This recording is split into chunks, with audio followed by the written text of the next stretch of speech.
عليكم ورحمة الله وبركاته.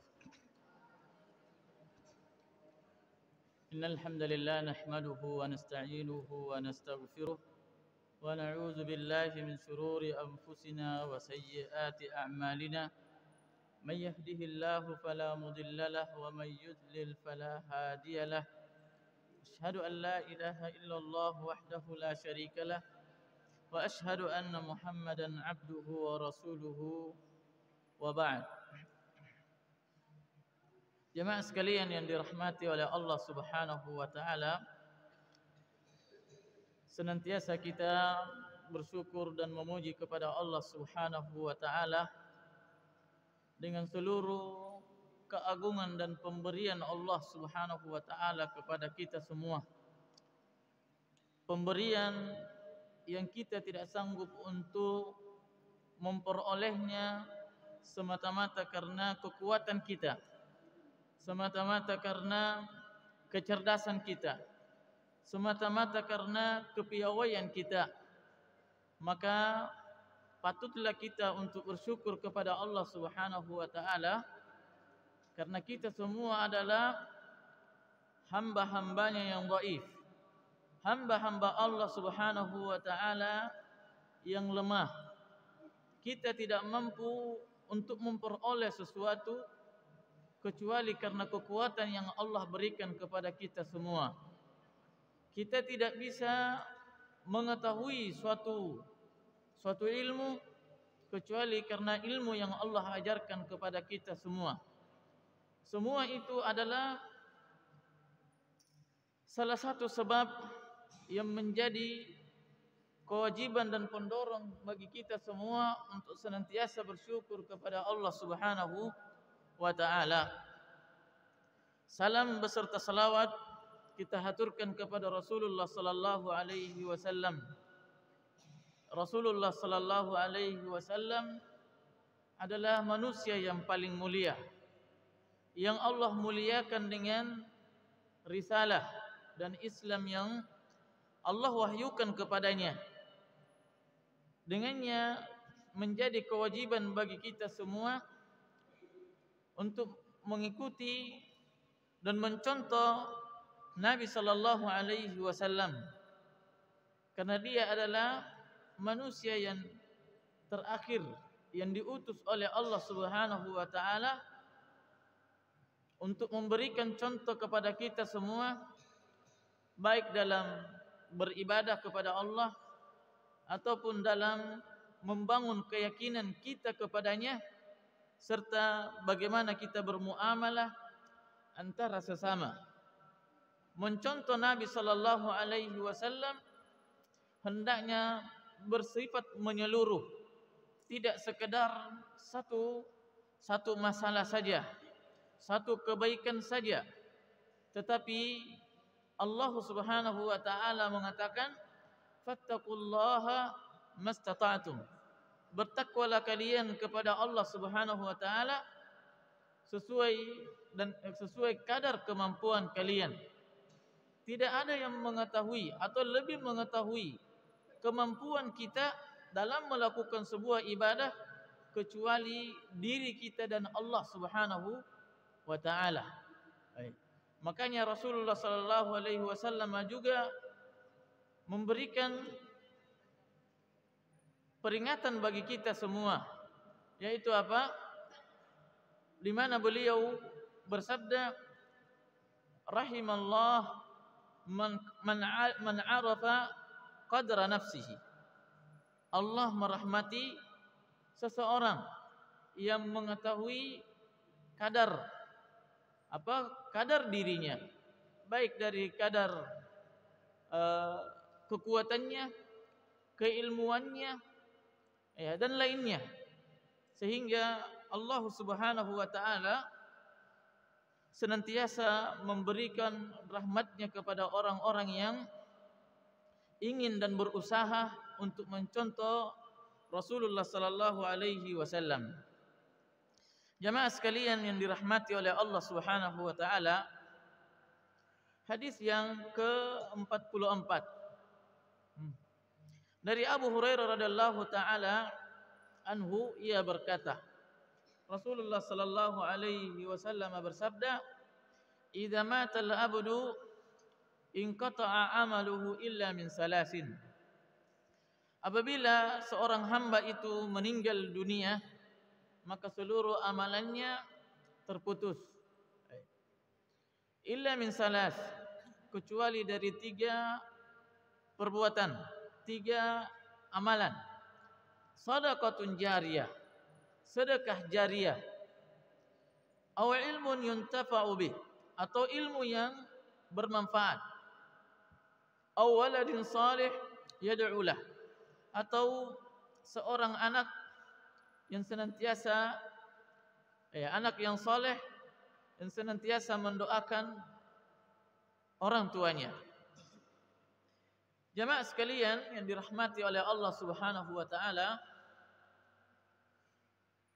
waktu bagi seorang mukmin adalah sebuah harta yang paling berharga bagi dirinya. Oleh karena itu Allah Subhanahu wa taala bersumpah dengan waktu itu, wal 'asr, wad duha, wal lail, wasyams.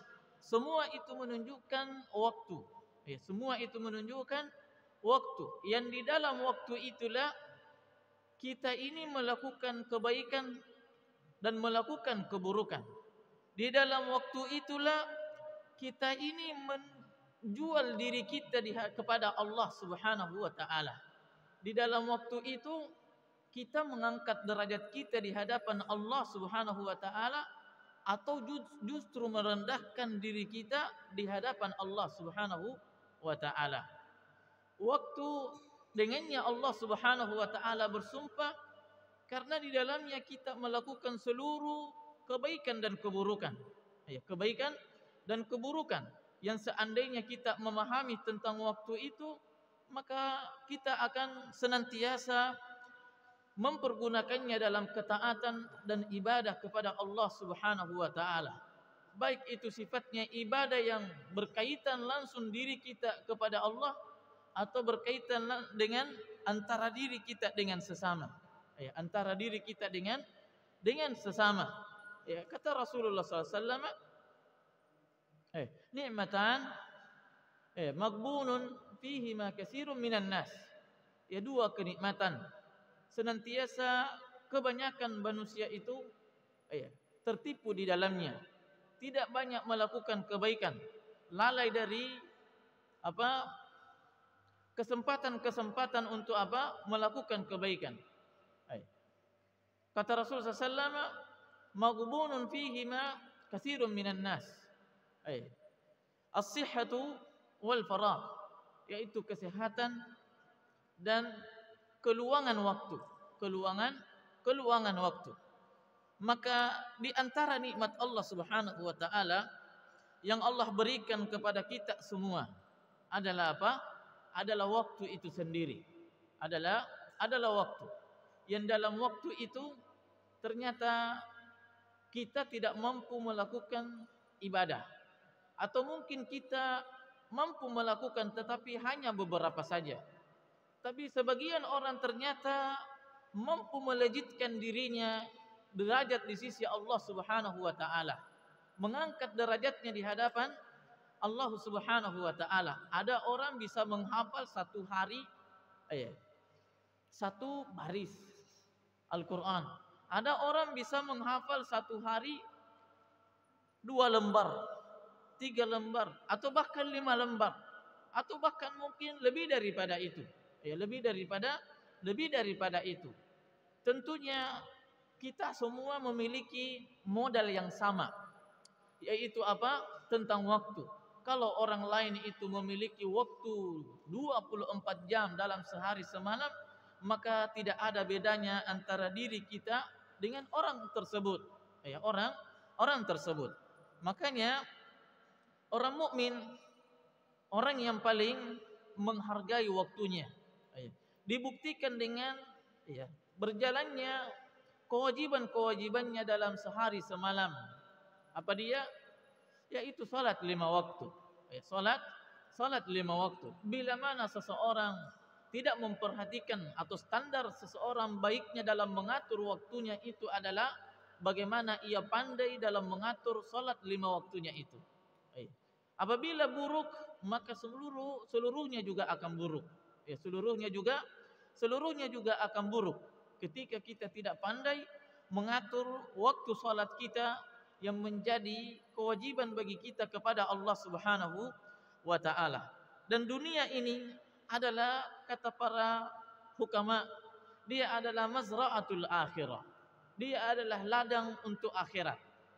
Tempat kita menanam, tempat kita menyemai, yang kemudian nanti kita akan memetik hasilnya di kemudian hari setelah kematian, saat kita bertemu dengan Allah Subhanahu wa taala.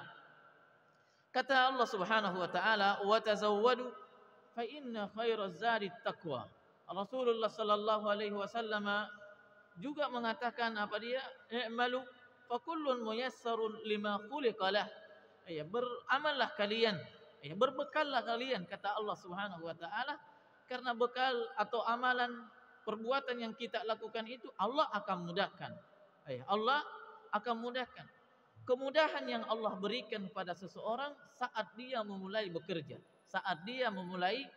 bekerja, entah pekerjaan yang dia lakoni itu adalah perbuatan atau pekerjaan yang baik atau perbuatan yang buruk. Yang buruk. Saat dia merasakan bahwa ternyata saya lebih mudah untuk melakukan kebaikan, maka itu adalah nikmat Allah yang lebih baginya. Karena semua juga ada orang mudah baginya melakukan keburukan. Dan ini adalah musibah. Ada orang mudah baginya untuk melakukan kebaikan, dan itu adalah nikmat baginya. Kata Rasulullah sallallahu, "I'malu fa kullun muyassarun lima khuliqa lahu." Bekerjalah kalian, lakukanlah sebuah amalan, karena setiap amalan yang kita lakukan Allah akan mudahkan. Namun yang jadi masalah tatkala kita lebih mudah, lebih gampang, lebih ringan untuk melakukan maksiat di hadapan Allah Subhanahu wa taala. Namun berat untuk melakukan ketaatan di hadapannya. Jangan sampai kita ini adalah orang yang justru Allah memberikan jalan, Allah memudahkan bagi kita jalan keburukan. Kalau Allah yang memudahkan, maka kata Rasulullah sallallahu, "Ruddul qadara bid-du'a." Hendaknya kita melawan takdir itu. Melawan takdir itu dengan apa? Dengan doa kepada Allah Subhanahu wa taala. Orang mukmin tatkala dia ingin mengangkat dirinya dari maksiat, maka dia tidak akan mampu untuk menghindarkan dirinya dari maksiat tersebut kecuali dia melalui pertolongan Allah Subhanahu wa taala. Kecuali melalui pertolongan Allah Subhanahu wa taala. Maka hendaknya bagi seorang mukmin meminta dan memohon hidayah kepada Allah Subhanahu wa taala. Bagaimanapun ketaatan seseorang, tingginya ketakwaannya kepada Allah Subhanahu wa taala, maka dia adalah orang yang butuh dengan pertolongan Allah Subhanahu wa taala. Butuh dengan taufik Allah Subhanahu wa taala, butuh dengan hidayah Allah Subhanahu wa taala. Nah, kata beliau, "Wa sayandamul mufrituna idzan taqalu min hazihi ad-dar." Orang yang tidak memperhatikan, orang yang lalai dalam kehidupannya, tidak mengisi kehidupannya itu dengan apa? Dengan ketaatan, dia akan menyesal di hadapan Allah Subhanahu wa taala. Dia akan menyesal di hadapan Allah Subhanahu wa taala. Terlebih lagi apabila dia tidak membekali dirinya dengan ketaatan. Jamaah sekalian yang dirahmati oleh Allah Subhanahu wa taala, bobot Islamnya seseorang ditentukan dari sejauh mana ia mempelajari daripada Islam. Bobot Islamnya seseorang ditentukan sejauh mana ia mempelajari duduknya di dalam majelis ilmu. Ketika seseorang tidak pernah mempelajari agama Allah Subhanahu wa taala, maka kemudian dia berangan-angan untuk tinggi derajatnya, berharap bahwa Islamnya itu baik, atau justru menganggap dirinya itu Islamnya itu baik, maka itu adalah sebatas hayalan. Karena Islam itu bukan warisan yang kalau warisan belajar juga atau tidak belajar kita peroleh. Islam itu bukan warisan yang kita belajar atau tidak belajar kita bisa dapat. Tetapi Islam itu setiap manusia, setiap orang, anak dan bapak harus belajar. Masing-masing juga harus belajar. Harus mempelajari agamanya. Wasayandamu al-mufarritun. Orang-orang akan banyak menyesal di mana mereka lalai dalam kehidupannya. Walam yatazawwadu minha li akhiratihim ma yus'iduhum. Yang mana mereka tidak membekali diri di dunia ini terhadap tentang apa yang dapat membuat bahagia di hari kemudian kala. Wa hina idzin la yumkinul istidrak. Seseorang ketika sudah meninggal tidak mungkin dia memperoleh atau bisa lagi untuk beramal, tidak mungkin. Tetapi dunia ini adalah mazra'atul akhirah. Dia ada tempat menanam, tempat untuk menyemai, tempat untuk di mana kita menanam benih-benih kebaikan di dunia ini. Entah kebaikan itu berkaitan dengan Allah, kepada Allah Subhanahu wa taala, atau berkaitan terhadap sesama. Dan amalan orang Islam itu senantiasa bagaimanapun kecilnya senantiasa memberikan manfaat bagi dirinya dan bagi orang lain. Bayangkan saja tatkala Rasulullah sallallahu alaihi wasallam menyebutkan kepada kita bahwa senyuman kita saja, tidak usah senyum, hanya bermuka yang cerah ceria saja, tidak usah senyum sama orang, cerah ceria saja mukanya, tidak buram begitu terhadap sesama, itu sudah memberikan pahala kepada kita. Terlebih lagi kalau kita bisa senyum, terlebih lagi kalau kita bisa membuat orang tersebut tertawa. Membuat orang tersebut tertawa, tapi bukan membuat orang tersebut tertawa di atas kedustaan dan candaan. Maka pada saat itu kita mendapatkan apa? Mendapatkan pahala. Mendapatkan pahala. Sekecil apapun amalan orang mukmin, itu senantiasa bernilai yang sangat besar di hadapan Allah Subhanahu wa taala. Kata Rasulullah sallallahu alaihi wasallam, tasaddaqu walau bisyikit tamr. Bersedekahlah kalian walaupun sepotong biji kurma. Sepotong biji kurma kecil sekali, tetapi itu bisa seseorang menghindarkan dirinya dari neraka Allah Subhanahu wa taala. Senantiasa bernilai di hadapan Allah Subhanahu wa taala. Wala yatamakkanul abdu an yuzida hasanatihi mithqala dzarratin. Ketika seseorang sudah meninggal, maka pada saat itu sangat tidak mungkin, menjadi sebuah kemustahilan bagi seseorang untuk bisa menambah kebaikannya. Tidak bisa lagi.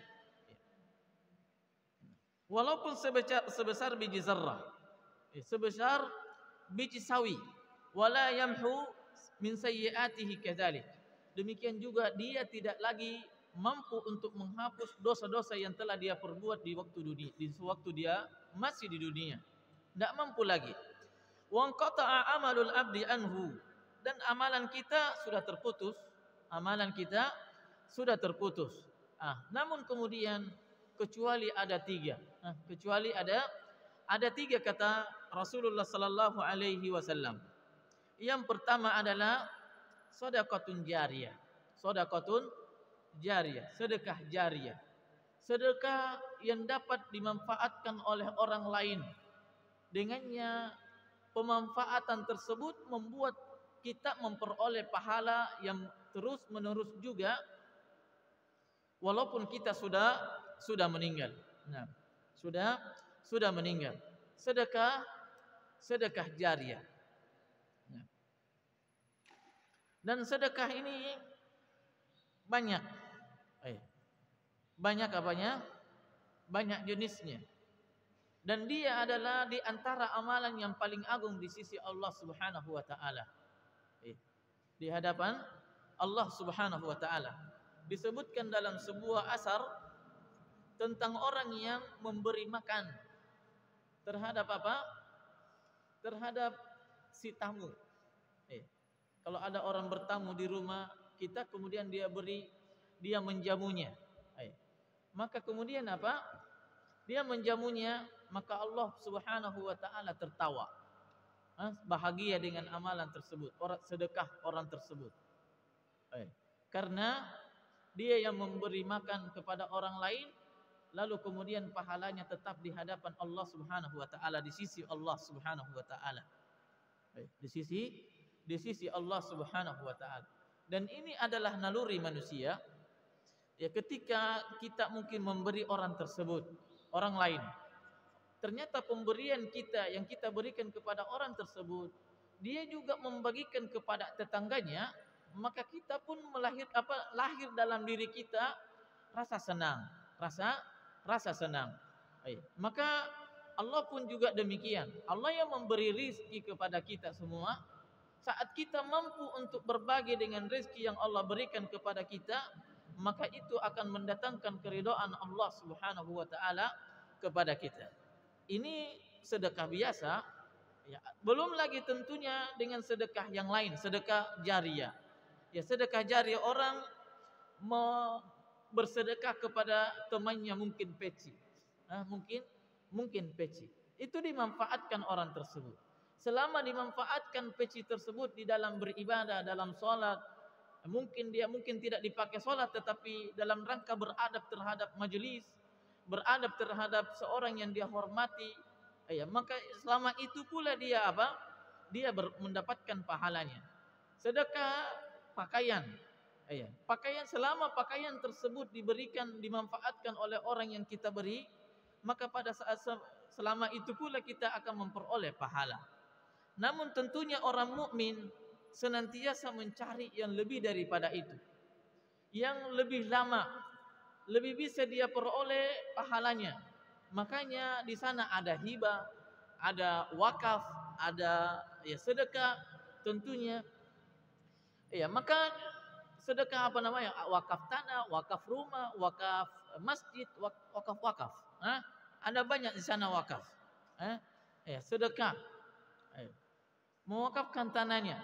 Selama orang tersebut yang kita beri tanah, mungkin dia manfaatkan entah sifatnya duniawi atau tentang sifatnya ukhrawi, maka kita senantiasa memperoleh pahala.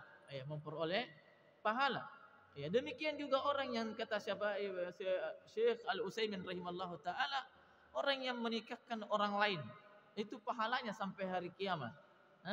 Orang yang mampu menikahkan orang lain, itu pahalanya sampai hari kiamat. Bagaimana tidak kalau nanti ada keturunannya lagi punya anak, anaknya lagi, dan seterusnya. Maka itu adalah termasuk bagian daripada amalan jariyah, amal jariyah. Atau mungkin kita tahu bahwa diri kita ini lemah dalam membaca Al-Quran, malas membaca Al-Quran, atau mungkin tidak mampu untuk mengajarkan Al-Quran dan seterusnya. Kita diberikan rezeki, mampu untuk berwakaf dengan Quran. Berikan Quran kepada penghafal Quran, berikan Quran kepada tetangga. Mungkin kita lihat orangnya rajin mengaji, kita berikan Quran yang bagus, yang kualitasnya bagus supaya lama juga dipakai. Maka setiap huruf yang dia baca, kita pun mendapatkan pahala darinya. Sangat gampang bagi Allah, sangat gampang bagi kita sebagai seorang mukmin untuk memperoleh pahala yang senantiasa mengalir. Oleh karena itu, surga itu tidak dimasukin hanya orang-orang kaya, tetapi siapa saja yang beramal, maka dia akan berhak untuk memasukinya. Tentunya dengan memenuhi syaratnya, ikhlas dan mengikuti sunnah Rasulullah sallallahu alaihi wasallam. Kita mungkin malas membaca buku-buku para ulama. Boleh kita mengajarkan atau boleh kita membeli buku para ulama, terjemahan atau bahasa yang berbahasa Arab, belikan orang yang biasa mungkin, atau mungkin dia senang membaca. Boleh jadi dia memperoleh hidayah. Boleh jadi dia bisa memperbaiki salatnya. Boleh jadi dia bisa mengulurkan tangannya kepada orang lain gara-gara apa? Gara-gara kita membelikan buku. memberikan apa? Ya, berikan apa dia mushaf dan seterusnya. Banyak caranya. Banyak caranya untuk bersedekah. Dengannya kita bisa memberikan memperoleh pahala jariyah. Pahala jariyah. Terkadang kita lihat ada orang punya kendaraan. Punya kendaraan. Dia begitu ringan dia kasih orang, oh ini kendaraan orangnya ini sibuk. Tapi sibuknya bukan hanya sekedar mencari dunia. Dia sibuk berdakwah, sibuk ini. Dia berikan apa? Kendaraan bekasnya. Ya enggak apa-apa bekas. Enggak apa-apa bekas. Yang penting yang kita niatkan adalah lillahi ta'ala. Mencari pahala. Bayangkan ketika seseorang, orang mungkin ada orang mampu untuk pergi ke desa-desa, pergi ke mana begitu ceramah dan seterusnya. Yang dengannya apa? Dengannya dia bisa memberikan nasihat kepada orang lain.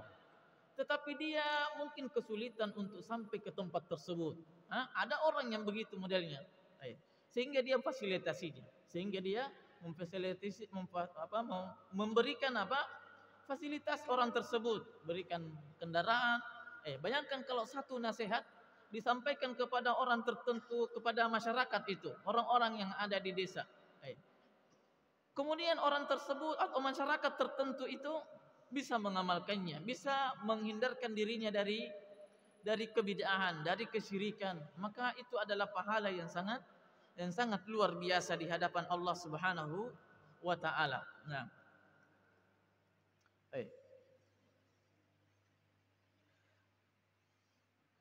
Semua itu adalah fakulluha ajruha jarin 'alal abdi madama yantafi'u bi syai'in minha. Semua itu apa yang kita lakukan itu akan mengalir terus pahalanya selama orang tersebut memanfaatkannya. Memanfaatkannya dalam beribadah, memanfaatkannya dalam hal dunia. Dalam hal dunia. Maka jangan hanya berpikiran tentang amal jariyah itu dalam urusan akhirat saja. Tidak, tetapi amal jariyah itu bisa kita peroleh dalam hal urusan dunia juga. Ada orang mungkin jatuh miskin karena kendaraannya rusak, tidak mampu lagi untuk berjualan. Ada orang yang ringan punya kemampuan untuk memberikan kepada tetangganya itu, maka itu pun kita akan memperoleh pahala jariyah. Memperoleh pahala jariyah. Nah, demikian juga apa? Yang kedua adalah al-ilmu alladhi yuntafa'u bih. Ilmu dunia atau ilmu tentang akhirat. Ilmu tentang agama. Bagaimana seseorang bisa memperbaiki hidupnya. Ada orang bisa bersedekah atau mengajarkan ilmunya dalam hal kedokteran, bisa mengajarkan tentang bersawah, berkebun. Maka itu adalah ilmu jariyah, ilmu yang bermanfaat. Namun terlebih dalam hal ini adalah ilmu tentang agama, ilmu tentang agama Allah Subhanahu wa taala, yang sifatnya memang ibadah. Mengajarkannya saja adalah ibadah, dan mengamalkannya pun adalah ibadah. Tidak ada orang yang ketika mengajarkan ilmu agama kepada orang lain itu tidak ada yang menganggur. Tidak ada yang menganggur. Tapi kalau kita mengajarkan ilmu apa ini?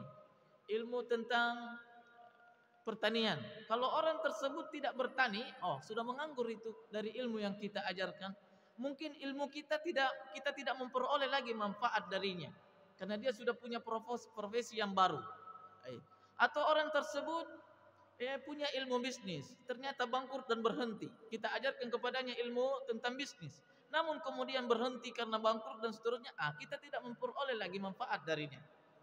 Tapi kalau ilmu agama, maka dia mengajarkan kepada orang lain atau tidak diajarkan kepada orang lain untuk dirinya saja, maka kita senantiasa memperoleh apa? Memperoleh pahala darinya. Makanya orang yang belajar tentang agama Allah Subhanahu wa taala, mempelajari tentang fikih, mempelajari tentang hadis, bagaimana beribadah dengan baik kepada Allah Subhanahu wa taala, itu orang mukmin tidak pernah menganggur di dalamnya. Tapi yang banyak itu adalah orang yang mencari tentang ilmu-ilmu dunia. Itu yang banyak menganggur. Itu yang banyak menganggur. Tapi kalau ketika orang memahami agama, tidak bisa dia menganggur. Karena kapan dia menganggur, tidak mengamalkan agamanya, di dalam hatinya akan gelisah. Di dalam hatinya akan gelisah. Kenapa? Karena kita dituntut untuk mengamalkan ilmu yang kita peroleh. Dituntut dari segi akhirat, bahwa kita kalau tidak mengamalkan ilmu, maka akan berdosa.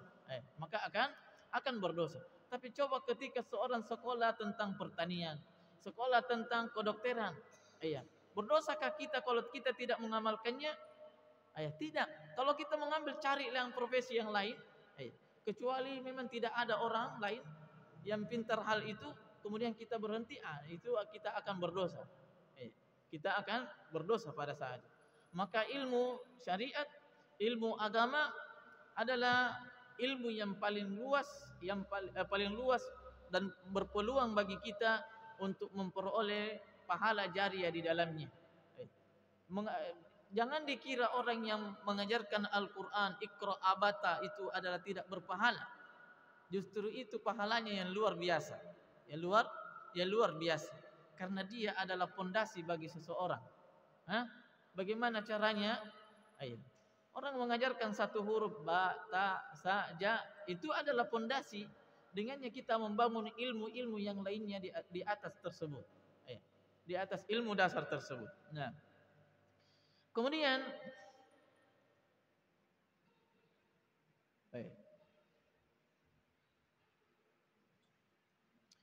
yang ketiga adalah waladun saleh.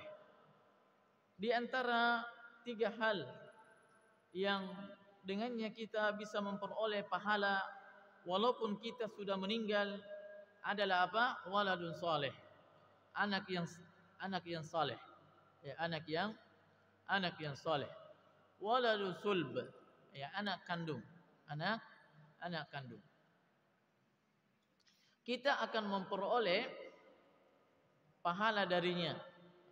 Biasa kita dengar mungkin seorang bertanya kepada gurunya, seorang ulama bertanya kepada gurunya, apakah saya termasuk orang yang saleh?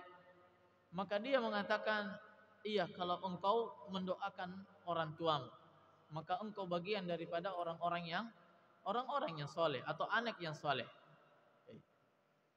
Maka yang membuat banyaknya orang-orang, anak-anak, mungkin dia bisa menangis kalau ibunya meninggal hari ini, 3 hari ke depan, 4 hari ke depan, anaknya masih bisa merasakan kesedihan. Tapi apa gunanya kesedihan tersebut manakala sang anak itu tidak pandai mendoakan kedua orang tuanya? Bahkan justru kita hanya itu tangisan kita kepada orang tua saat dia meninggal, itu adalah bukti bahwa kita betul-betul mengakui kebaikannya, sekedar pengakuan. Tapi anak yang soleh itu adalah saat dia mampu melakukan suatu amalan yang bisa dinikmati, yang bisa diperoleh oleh kedua orang tuanya. Di antaranya adalah mendoakannya. Di antaranya adalah mendoakan kedua orang tua. Berdoa kepada kedua orang tua tidak sebatas saat dia sakit, tidak sebatas saat dia masih hidup, dan tidak sebatas dalam masa-masa atau baru-baru dia meninggal kedua orang tua. Mungkin kita hanya teringat pada saat itu untuk mendoakannya, tetapi doa kepada orang tua itu selama kita masih hidup. Doa kedua orang tua itu adalah selama kita masih hidup. Oleh karena itu, di antara cara berdoa kepada Allah Subhanahu wa taala, saat kita meminta kebutuhan kita kepada Allah Subhanahu wa taala, adalah yang pertama memuji kepada Allah, yang kedua adalah berselawat kepada Rasulullah sallallahu alaihi wasallam, yang ketiga baru kita meminta doa untuk orang tua. Yang keempat barulah kita meminta kepada Allah untuk diri kita dan keluarga kita, istri kita, anak kita. Itu cara berdoa.